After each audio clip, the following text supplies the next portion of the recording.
Loggins and Stephan Wuthe.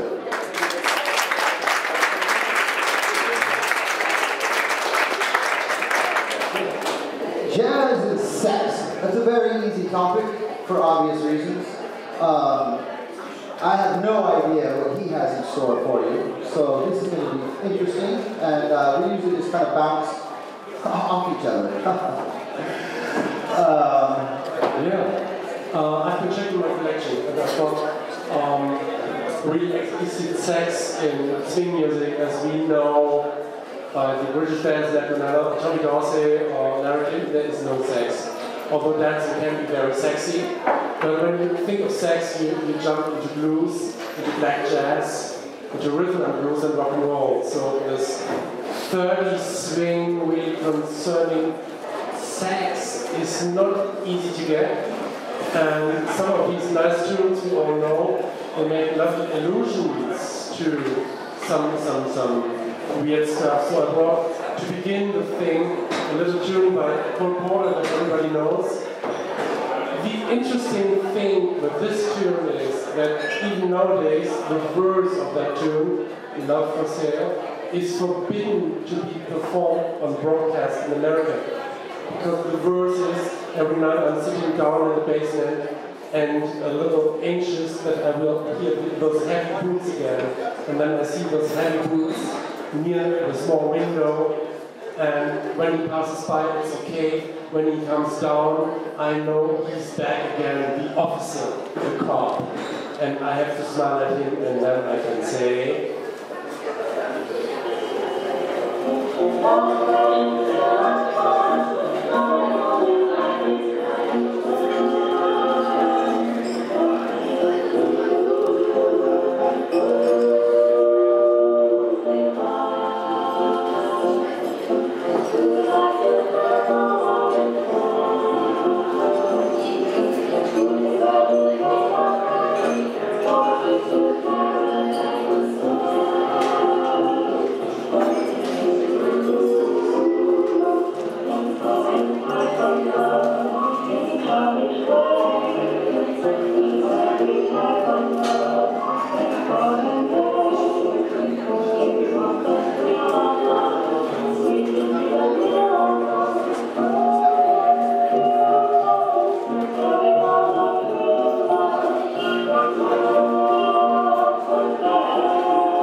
love for sale, of course, this is prostitution, and it only could work if she does it for free from the police officer.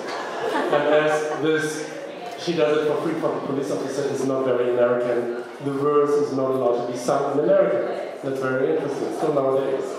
Yeah, of course there is some more, more direct things, but this the truth is, we have stupid radio broadcasting laws.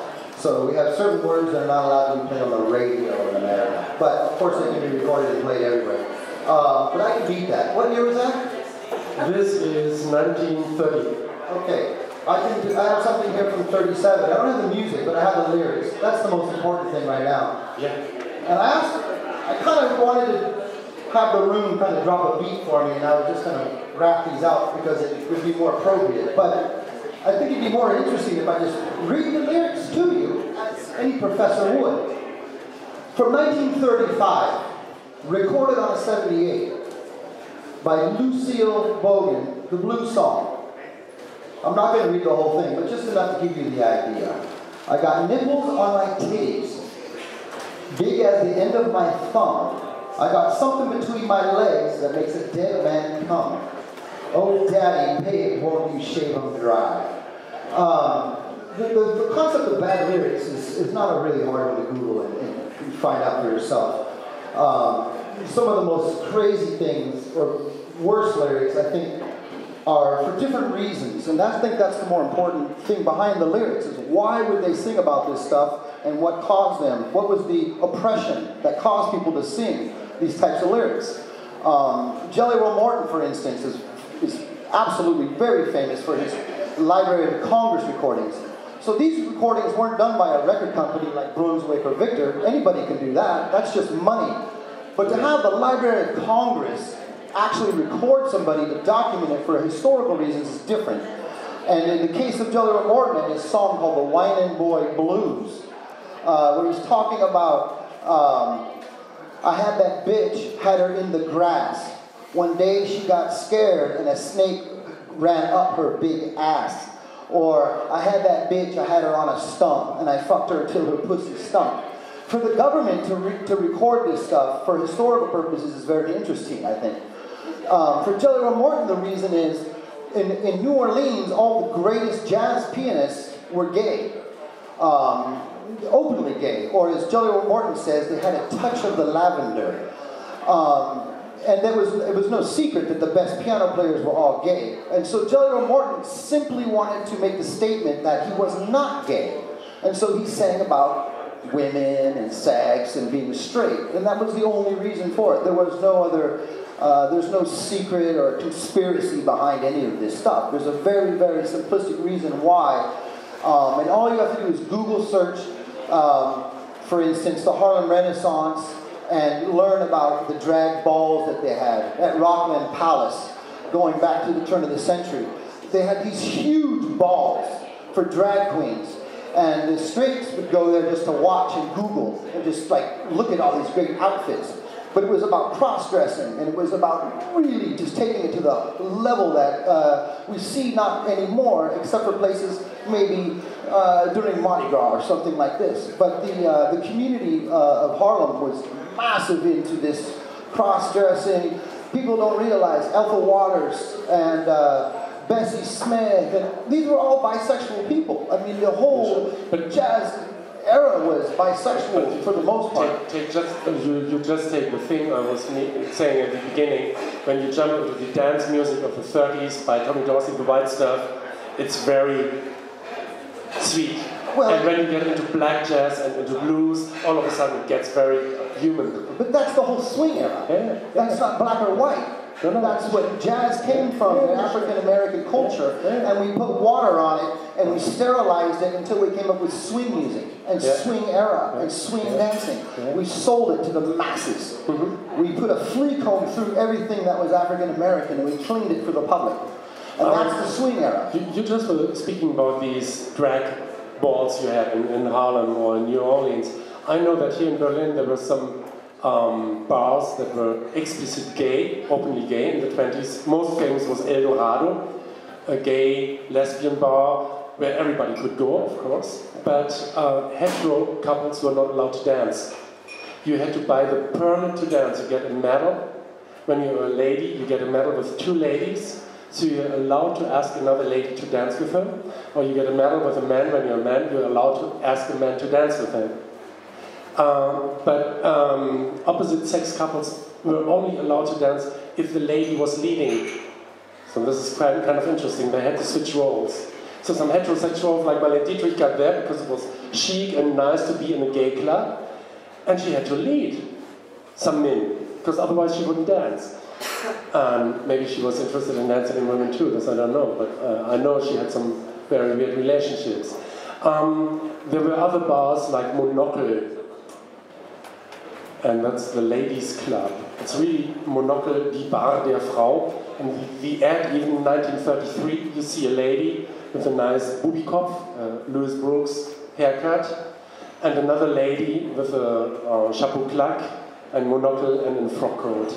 And this is the drawing to indicate, and this is the ladies' bar. And this is very interesting. I know in Hamburg there were lots of those bars at Kiez, of course, in Altona.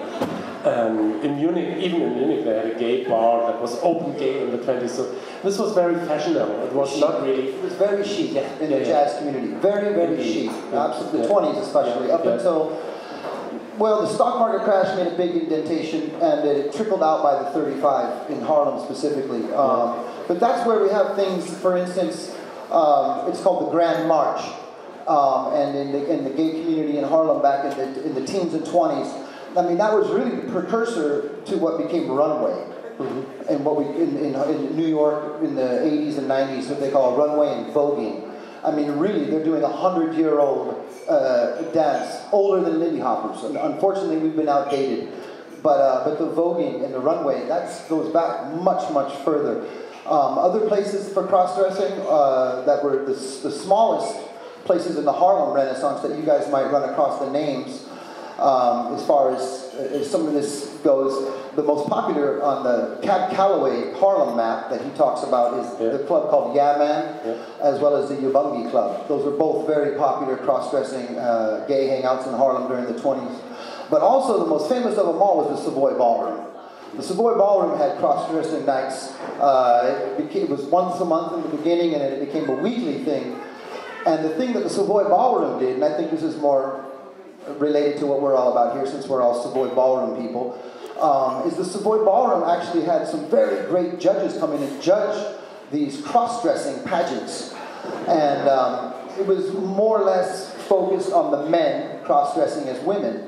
But they had theme awards, and they would just different fun themes on the dress codes. And so the men would dress in these themes, whatever they were, and so they were given awards. It could be anything. The theme could be air flight, and so you would have guys dressed in these massive balls and dresses with maybe airplanes in their hair or something. I mean, it was absolutely an extravagant, very huge culture that parallels the jazz, swing, lindy hop culture maybe we and crosses over. It's even a link in between vaudeville, cabaret, and jazz. Because in cabaret and vaudeville, you had those artists that were always very sexual. I brought one record by one of the most beautiful ladies of the 20s and 30s. She made a handful of movies in Hollywood, but she was pissed and she gave a shit on Hollywood. And she went back to Broadway, and she's a worldwide known star even nowadays. Being an old lady, she was recording some rock and roll, like Great Balls of Fire and so on. And I just want to show a little sketch she did in the 30s that I really admire a lot. And it's very typical for her, so I have to stand up, and she's standing there. She has been very tall, about 1.80 meters. This means like this. Who are you talking about? You will recognize her, I hope. And people were thinking she must be a transsexual or cross-dresser, that she was a real woman. And she was standing there with her big boobs and blonde hair, and she said, this is my left leg. Oh, honey. Oh, it's called Christmas. Honey, this is my right leg. Oh, it's called New Year's Eve. Why don't you come and visit me between the holidays? So I brought one of her records. It's Mae West. That was a very good Mae West impression. By the way, thank you. Next time you gotta dress the part though. You have to dress the part. Make it really authentic.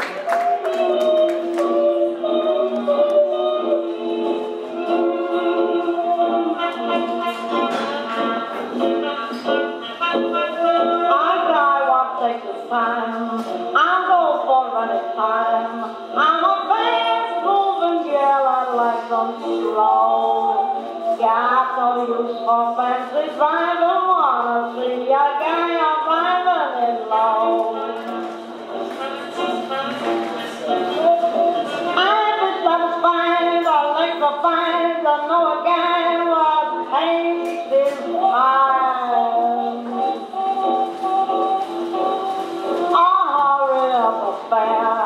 I always give the air, wouldn't give any Russian jealous smile. I would go for any singer who would condescend or linger a while. While a lullaby would be so plain to have a guy who would paint his time.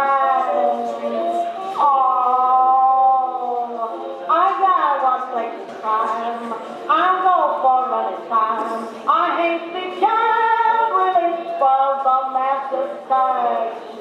I don't like a big commotion of a demon for promotion or size. Why should I deny that I would die to know a guy what paid his time? Oh, please do it. slow.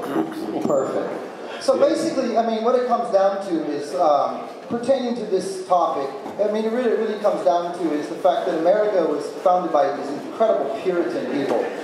Absolutely Puritan, Calvinists. They were the worst. And it was just a matter of liberating the country. And of course, at this time, it wasn't proper. And so everything just gets broken down into codes, because prohibition of any type of lifestyle will never work. So everything just becomes a subculture, and everybody works with codes. For instance, anything that was built in Harlem, if you saw advertisements for anything to do with, for people, in the quotes, in the life, you knew that was a gay event. That was the code, in the life. Just like World War II we spoke about last year, there was codes here in Germany for different things and so forth. And this little penetration of liberating this kind of culture kind of has waves, and it kind of goes up and down with these little codes.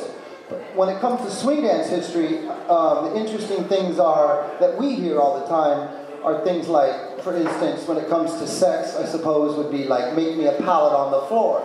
Well, what does that mean? You know, well, back then, a pallet, make me a pallet on the floor means, really, you make a bed on the floor next to the bed you normally sleep in. So when you do screw somebody, you do it in another bed, not your own bed. And then you can take those sheets and throw them out or burn them or wash them. But you never slept in your own bed and cheated on your own partner. You made a pallet on the floor. Also, Shorty George. In lindy-hop, we think of Shorty George as a dancer. But actually, the truth is, very, very few people in America know who the hell Shorty George was. A little guy from Harlem that was a dancer. Nobody knew who the hell he was. Not until today in history, because of Frankie Manning telling us. But back then, Shorty George was a mythological person in African American folklore. Shorty George was the person who, while you're at work or while you're in jail, Shorty George is the mythological person back home that's fucking your wife. That's Shorty George. Those are the shoes that don't fit you, that you left by the bed. That's Shorty George's shoes. Oh, your feet's too big. But these are very common knowledge things that have been skipped a little bit in the lindy-hop history. We hear a little, we have a different... double sense, double meaning. We learn the one-track history from a dance viewpoint that's not always historically accurate as an American rule. You know, Shorty George was is a mythological person, but we don't ever hear that story. It's also, Shorty George was also very famous because it was the train. If I'm not mistaken, I think it was Dallas or Fort Worth, one of the big Texas cities. And Shorty George was a train that went straight from the city to the jail, to the penitentiary and back. That's all it did was take prisoners to there. And so if you went to ride on the Shorty George, that was a train that would take you to jail. So when you see Shorty George in music history, it's going to be one of those two first. Before Shorty George the dancer was really just a local regional nickname for a guy. There was hundreds of Shorty Georges, I'm sure, across America that were dancers. It's just, but that's history. You know, history is just skewed unless you dig in and try to look for some of the interesting things. As you speak of codes, a friend of mine, I played him a very lovely swing record that was recorded in London in 1938 or 39. And never appeared in America. That's really funny, but this version never came out on Victor. It's His Master's Voice record by Fats Waller. Fats Waller and his continental rhythm. And he was laughing tears, and he told me, well, this is really a double sense. And we all know this tune, and we dance to it. I want to see blues, mama. I want to see blues, mama. Choo-choo to Broadway from Cincinnati. Don't get it with the 1, 2, 3. Life is just so fine on the solid side of the line. So hold tight, hold tight, hold tight, hold tight. Put that back and won't be mama. Scribble the right, very nice. Hold tight, hold tight, hold tight, hold tight. Put that back and won't be good, mama. Steam us and fall. love and then of course I like oysters lots to do, like fish when I come home from work at night, I get my favorite fish.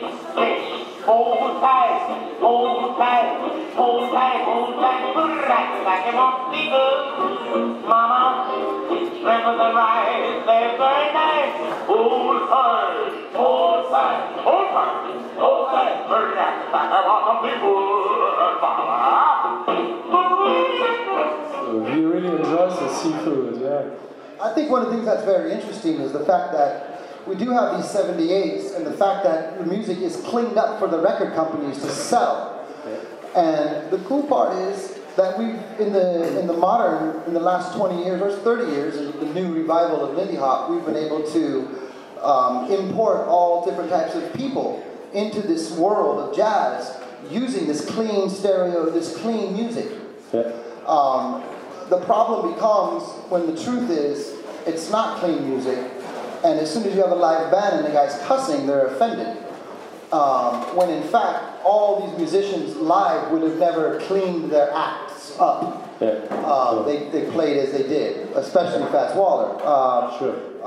Unless personally requested to do this or another thing, but that was rare, and that was for only the elite people like Duke and Waller. But when you're playing amongst people that understand your language, you never would even think twice about changing your words to appeal to anybody. That's the record company's business, you know. And I think the interesting when it comes to, I suppose, the sex and drugs and rock and roll and all this shit, I think it's interesting in swing music that we've imported all these people, especially more in America. I've been to events in America, guys, that will blow your freaking mind, where they have freaking church get-together scripture shit on band break.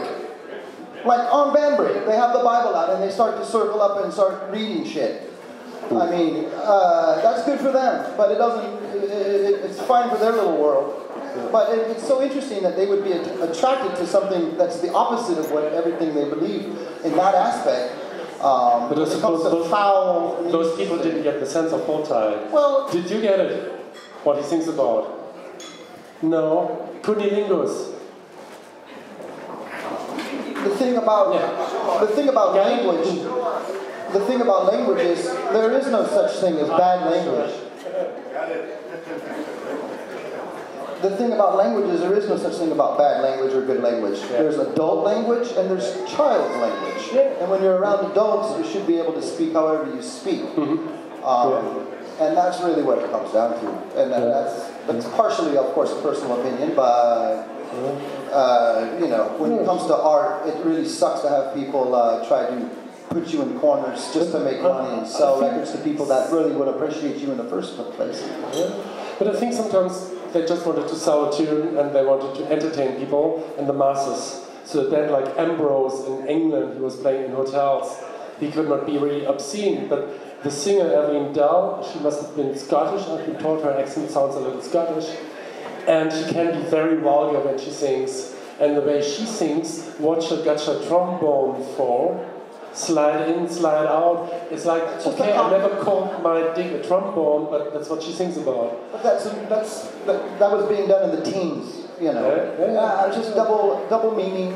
There's hundreds of thousands of trombone sliding songs. I promise you that. Yeah, of course. That's why I picked the trombone. Nah, everybody knows girls like trumpet players.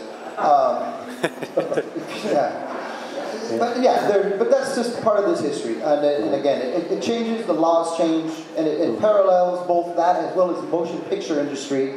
Motion picture industry was quite liberal, with quite a little bit of nudity going on until the early 30s. Yes, when they finally said that's enough. First naked breast in cinema. And so, and America, as a general rule, as according to this topic, sex, bad language, all this shit.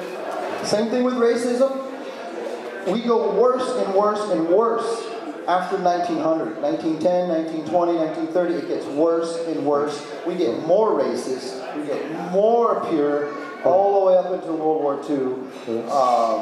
And that's really an interesting, you know, it's an unfortunate thing, of course, as well. And so the music and the lyrics reflect that.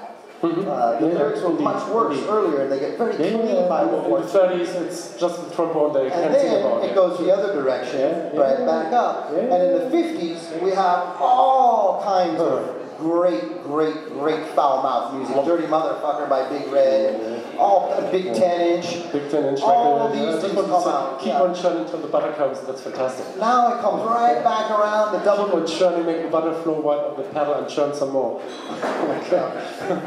And now you can buy CDs, you know, the best sex jazz or the best drug jazz. And now there's compilations, so we don't need to go searching for it all. It's all been done for us. And we just happen to be into an era that was the most Puritan of all eras, was the swing era. If you say swing era 35 to 45, that was a very wholesome era where we took the most coolest stuff in America and we made it very, very tame to everybody can like it. And I think the epitome of that would be the swing rhythm of just, I mean, my dog can walk to that beat. You know, now everybody likes it. Before it was too complex and for the masses. But it gets a little more interesting after the war. So with the rhythm and blues, all of a sudden you were mentioning Bruce Jackson, a big 10-inch record. I bought one record by a singer that I can't find out any information. Big Sis Andrews and her Hucklebuckers. In '48 she made, I think, 8 sides for Capitol, and that's all. But I like this record, and it's very interesting because it's a test pressing for German Telefunken that never appeared in Germany. So I wonder why they made this test pressing. Maybe they understood what she's singing about. Some folks keep their noses to grindstones and never wind up with a thing. Yet here I'm covered with rhinestones from just standing up here to say I never knew something to be get paid for what I do for free. But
At the end she says, I always take for money, and don't forget to take the money if you do the things that I do. So, yeah, that's really nice little side. On Telefunken, unverkäufliche Musterplatte, Big Sis Andrews, it's a shame to take the money, doing things I do. So a topic like this is kind of, it can be quite large when you talk about just generally sex and jazz, but so we're kind of stabbing all over the place. No pun intended there, but I'm trying to stick in some historical aspects and some good broader looks at it as well. But now would be a good time to open up. If you guys have any questions or comments, and just want to kind of some surprise for you, Peter.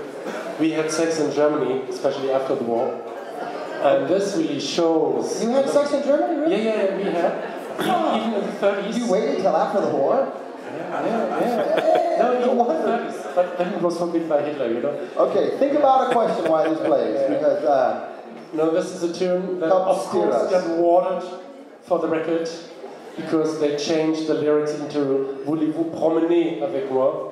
And my dad said no, normally Bully was singing on stage and in a band. My daddy had a band. In his band they were singing Voulez-vous coucher avec moi? And this shows how the GIs were treated and how the GIs thought the German Fräuleins are. Get up on the stairs, mademoiselle, get up on the stairs, mademoiselle, get up on the stairs, mademoiselle goes without G-I-E, wait for you, get up on the stairs, mademoiselle, get up on the stairs, mademoiselle, get up on the stairs, mademoiselle goes without G-I-E, wait for you, parlez-vous, parlez-vous, parlez-vous français, oui, oui, oui, oui, I will chérie, voulez-vous, voulez-vous, promener avec moi, ah oui, now to see my snare, get up on the stairs, mademoiselle, get up on the stairs, mademoiselle, get up on the stairs, mademoiselle, goes and I'll go back to my company. That's mean. Yeah, the nice. GI's wonderful Fräulein story. Yeah. It's mean to play good music like that when everybody's sitting down. Okay. Everybody wants to dance to that. But yeah, to help us kind of direct this little talk in a direction would be really nice. If you guys had any questions or comments on this. What's up, Gasper? Hey, Gasper. Yeah. Actually, I have a question. Peter, you talked a lot about Balboa history and so on. And actually listening old school dancers, old timers, they meet their partner on the dance floor, show them steps and get married. Yeah. And so a lot of kind of stories die with them when they die. Is that kind of a case same with the lindy-hop? Yeah, I mean, any example of it? Yeah, I mean the swing era. No, it's similar, and this is very general, of course. But you're right. When it comes to Balboa, as you know, there was no such thing as Bao swing. It was just Balboa, and those dancers tended to dress very, very nice and so forth. And when they went out and danced, when they would change partners, but not in the same way today. You changed partners until you found that one, and then you stayed with that one. And often we hear the stories that's the one they got married to. So yeah, but once you found that one that you liked, that person that you liked to dance with, you didn't change anymore. You found home. You're comfortable now. You know, you have no more reason to change. You found it. You know. But in the lindy-hops, we didn't really have a lindy-hop scene in Los Angeles. We had a swing scene, and then most of the dancers were doing swing dance, which is an old style of bow swing. And then they learned the lindy from Dean Collins, and they intermixed these dances. And a funny, I'm just going to tell you one interesting story because it's from a dancer that's many of you have seen on films, and his name is Lenny Smith. And he was the dark-haired dancer in the Groovy Movie, as well as two boys and one girl, and many. He looks a little bit like Dean Collins style. And Irene Thomas told me this story when she first danced with him in 1939 at the not the Casa Loma, it doesn't matter. The poor guy was trembling. He was scared to death to dance with girls, But he got really good very fast. And all the girls, they all say that Lenny, he was the king of the swing totem pole. And I was like, well, what's the swing totem pole? And she says, okay, well, that's when you go into the Palladium Ballroom back then in Hollywood, you got maybe 3,000 people dancing during the war. And when you first walk in the doors, everybody's mostly civilians and army men dancing, and they're just kind of doing, I guess what you would say is kind of like a foxtrot, but it's not traveling, it's in place, a two-step, quick, slow, quick, just social, nice. And to the right of the stage was the Balboa dancers, shuffling away, just about 20 couples maybe. They come up from Orange County. But over on the left side of the stage was a big jam circle.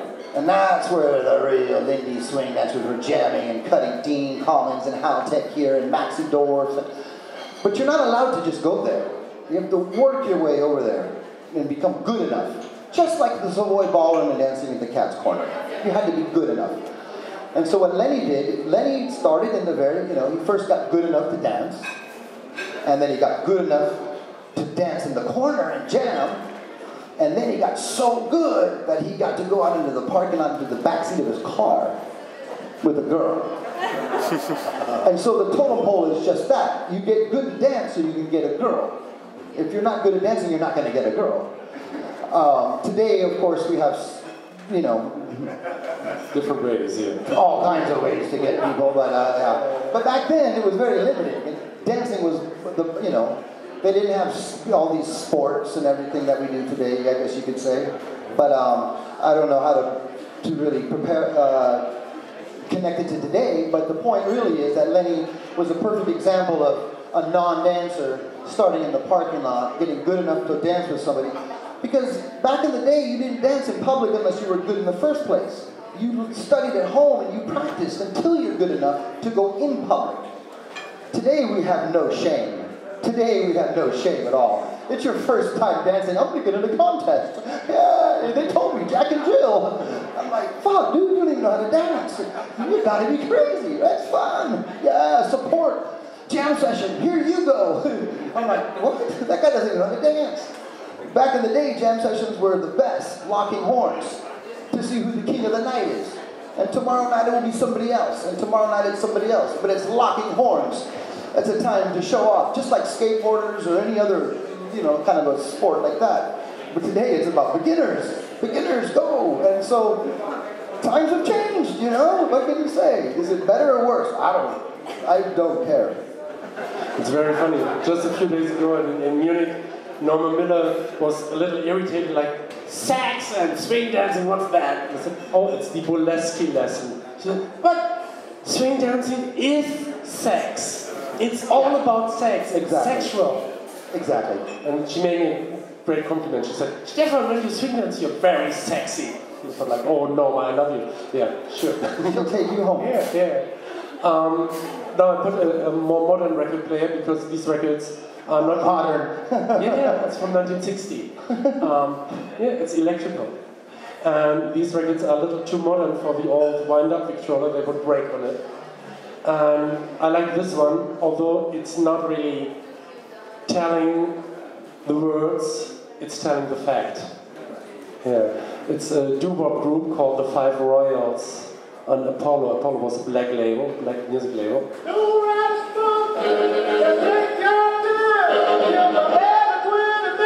And she'll make you lose your mind. It's got the best machine, the best washing machine in the town. My baby's got the best machine, best washing machine in town. She's got the very best equipment. There's no better machine to be found.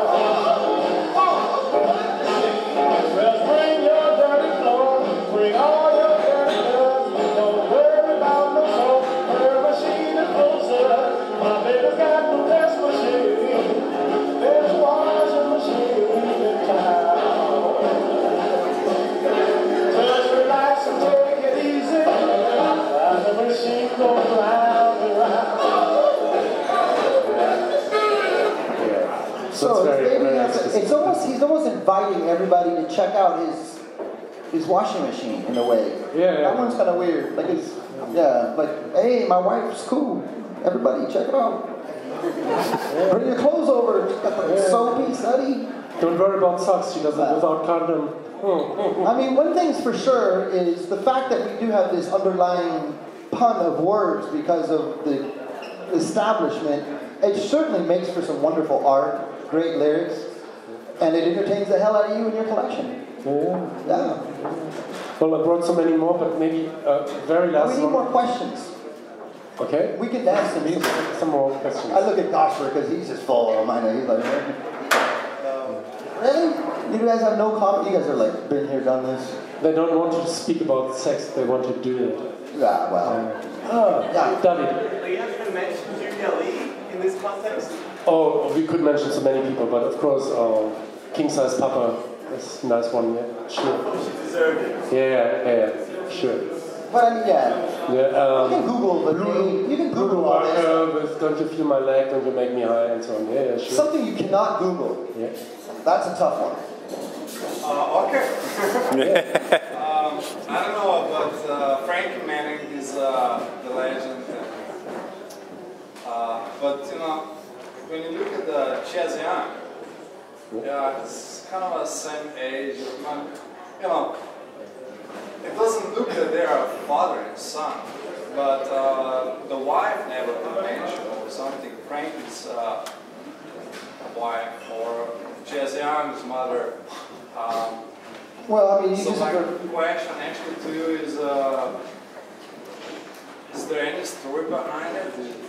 There is. How Ask Judy Pritchett, she will tell you. how it happened? Yeah, Just read his book. yeah. And that's not enough. Did you get... In his book, he There's mentions no- it, and Judy Pritchett can tell you all the details. Yeah, no, there's nothing, no drama, nothing bad about it. No. They're just living in Unfortunately. different worlds. That's all. Unfortunately, there's no backstory that's No. cool or dramatic. No. It's just life, you know. People break up and they, but it, you know, you're right. You know, it's interesting that people do. You got to understand that Frankie was part of the entertainment industry. He had a very normal and tame family life, to be honest with you. But people like the Berry brothers, especially Anis Berry, he's got kids all over the world. You know, the Berry brothers, the four guys that did the tap act with the Kings and the jump and the splits and all that stuff. There's plenty of acts like this that traveled back in the day, not just in America, but around the world. And yes, they have kids all over the world.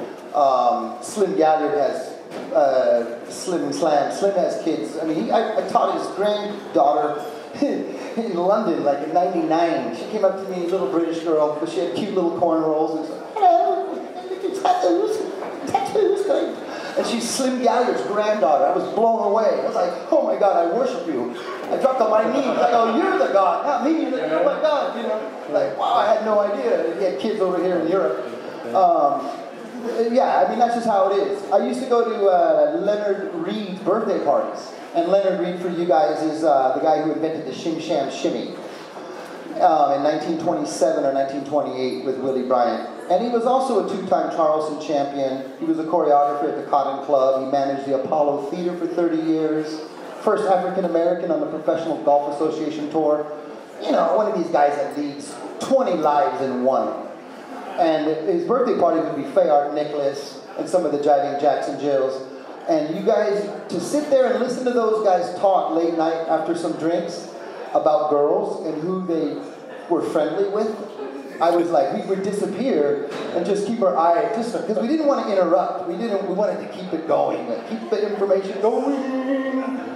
And we would just kind of disappear and step aside with our drinks and just, you know, and to hear Fayard talk and to Leonard about Dorothy Dandridge and like all these people that did movies and soundies and who did who, with who many people, in what positions, you're like, whoa, you gotta be kidding me. These people were kinky motherfuckers. This wasn't no normal shit. I could go on and on about that, stories of like that. But that's, you know, everybody's sexually deviant, really. And the point is, when you hear about somebody that you've put on this crystal palace with the halo over the head, it's just like, oh, you're human. You do like to be turned upside down and eaten like a snow cone. Oh, you know. It's just that we're not used to hearing it in people that we have in a certain, you know, framework of mind, I suppose. Charles Lindbergh has two daughters here in Germany. Because Charles Lindbergh was a fucking old Nazi. Oh, we all know He that. went to Germany in '38. He wanted to get the German citizenship, but I think Ernst Udet was against it. So he didn't become German, but he has two German daughters here in Germany. And they like sex, or? They don't fly, no. But what's the relationship to sex? That he had sex and he had two kids. Yeah. Perfect. He was married, he was a foreigner, you know? Okay. Yeah. His semen was valid. If your name was not Peter, I would say Don't Stop Peter. But it's Don't Stop Dan, and it's the very last tune I can play, because there's this famous signal showing one hand going up and the other hand going like this. We should stop slowly, but Annie has a question. Yeah. Yeah? Gospel. Please. Oh. Can I have last question? But if any of the kids, the whole original dancers, continue dancing on the wall, do you know any? You know what? Very few, if none.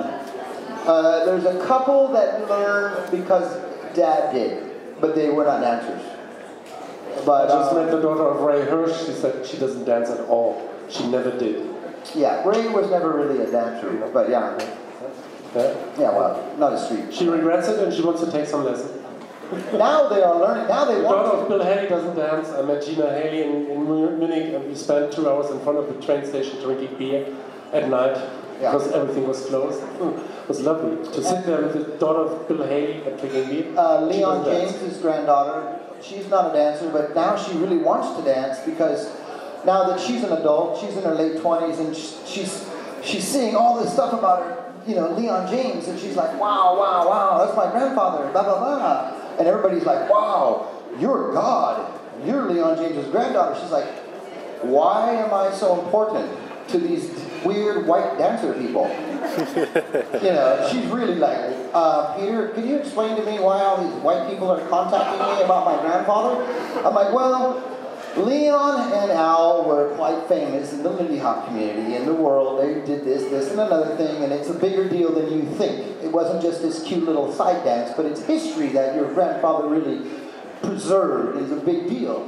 And so for her, it's like, wow, I never really realized this. To a lot of these people, not just her. And so now, for the first time in her life, she's like, well, maybe I should learn this dance. This is something my grandfather did.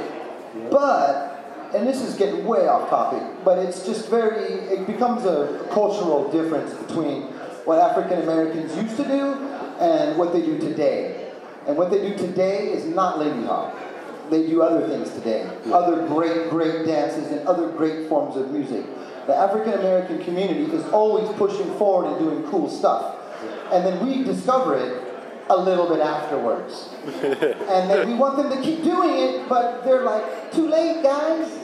We are on to a new thing. Sorry you didn't get it when we thought it was cool. And that's what we're all doing here today.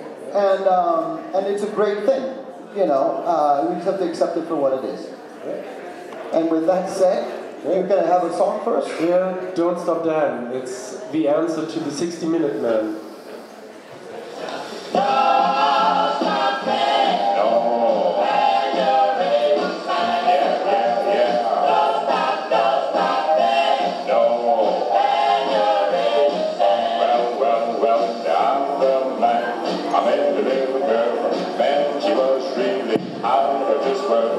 I said I'll teach you love and dance, 60 minutes plan, but she said don't stop. I think you better go, but she said don't stop.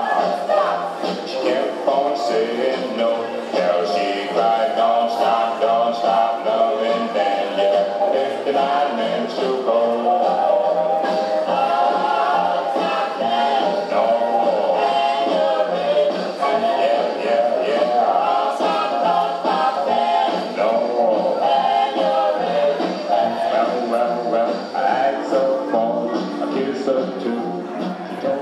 Nice little story.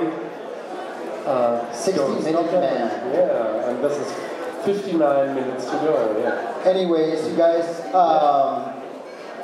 to be honest with you, this has just been like, as you know, this is every year we do something unusual topic that we just kind of jump in and try out. It's cold water. we don't really plan At too least much on for Facebook, this I sent you a talk. little message telling what kind of records I've chosen. Oh, I Did you missed see that. it? No. But we really do appreciate you guys hanging out here just to kind of listen to us talk about these odd subjects. We come from two different complete backgrounds when it comes to music, and it's really cool for us to kind of clash on different topics. And thanks for the topic maker himself, because without him making up these cool topics, it would just be we'd hear the same old Benny Goodman story over and over again, I think. And so thank you guys very, very much for hanging out and letting us bend your ears.